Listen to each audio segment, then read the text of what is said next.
কৃষিপ্রিয় ভাই বোনেরা আসসালামু আলাইকুম। আজকে আমরা আসছি মুকসুদপুরের বাটকিমরি ইউনিয়নের চাওচাতে।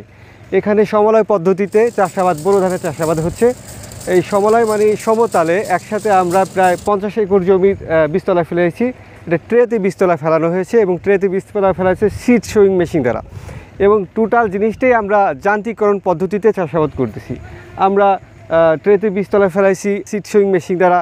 এবং আমরা যে এই ট্রের চারা রোপণ করবো মাঠে, দেখেন ওই যে আমাদের রাইস ট্রান্সপ্লান্টার মেশিন, আমরা রাইস ট্রান্সপ্লান্টার মেশিন দ্বারা রোপণ করা হচ্ছে।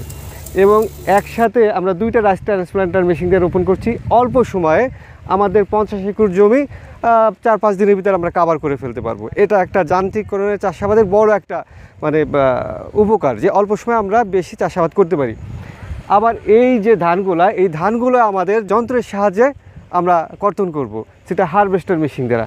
টোটাল সমলয়ের লক্ষ্য যে যান্ত্রিকরণ চাষাবাদে আনা, এবং যান্ত্রিকরণ চাষাবাদে আনলে আমাদের কৃষিকে আমরা এগিয়ে নিয়ে যেতে পারবো। আসসালামু আলাইকুম।